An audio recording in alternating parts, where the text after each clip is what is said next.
Hello everybody, my name is Lenny Reed, and in today's video, I'm going to be training legs and showing you an efficient and effective routine that will leave you crawling on the ground. Now, I'm starting off with barbell squat, loading up here with one plate, warming up, getting depth, making sure that I'm hitting below that 90-degree parallel. That is one of the most important things that I think a lot of people need to emphasize when they begin on squat. Make sure you get that proper form and technique down before you start loading up a lot of weight, and make sure you know how to do the movement. Now, one of the more simpler but important tips with squatting is being able to brace. Now, you're asking yourself, Lenny, what is bracing? Bracing is just taking a deep breath before you descend on a squat to make sure that your core and everything is tight. Now, with this first working set of squats, I decided to go a little bit heavier than usual and designate my second working set of squats as a back off set where I only load on 2 plates instead of almost 3. Now, I do end up failing, I think, on the 6th rep here because of a misgroove, but this is an important time and a good place to mention how important the safety spotters are on the side when I get down there. Now, if I end up failing right here, I can easily get out of the squat. All I have to do is throw the bar right off my end of my back. You can see right here, I'm going to end up failing, and I'm not going to be able to get up. So what do? I just get right underneath the bar. And that is that simple as that. The reason why I say it's simple as that is I see a lot of people using the excuse of, I don't know how to squat to failure, or I don't have a spotter with me when I'm squatting, so they can't squat to failure, they say. And you know what you're going to tell them when they give you that excuse? You're going to say, that Lenny Reed dude showed me how to squat ass to grass and showed me how to squat to failure, baby. Now, moving through my second working set, you see that I'm getting close to failing here, but I'm still trying to make every rep look purposeful and look the same with intent. And even here, when I do fail, like I said, it is easy to get the bar off your back. It is not a problem as long as you have those spotters at the correct depth and the correct level. See right here, fail. Get right underneath the bar, keep myself safe, no injury.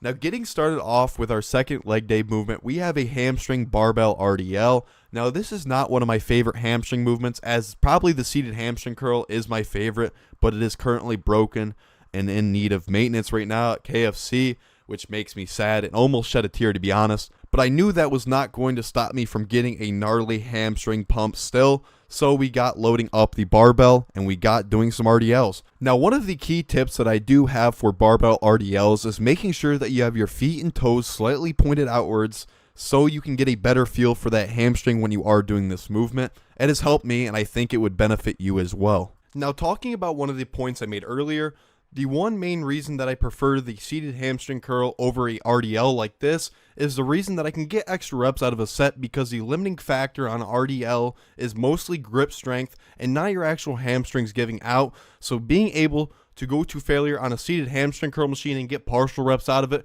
rather than your grip strength just completely failing, as you can see here at the end of the set. But that is not to say that you can't grow a huge pair of hamstrings with the barbell RDL, which I still find is a good movement for my hamstrings, and I prefer as a second movement to the seated hamstring curl. Now, moving in to my quad-based movement other than my squats, I'm going into a leg extension supersetted with body weight sissy squats to failure completely. Now, this is one of my favorite supersets.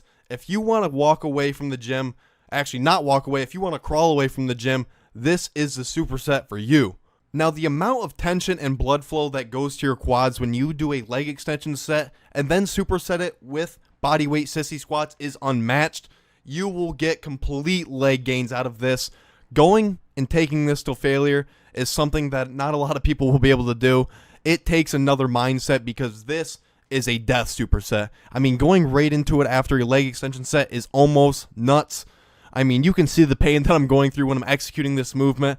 You can see that I'm also holding on to something for better stability with this movement.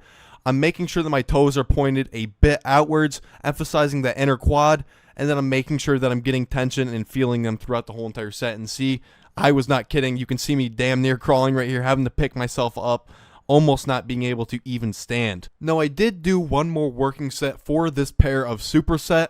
I thought this was enough volume for my quads, as I already did squats. And for hamstrings don't need to be hit as much as quads, and they are a strong suit of mine, so I only emphasized them for 2 working sets. I felt like this completed a full leg day for me, other than you could throw a set of adductors in, and I'm also going to throw a set of calves in after this.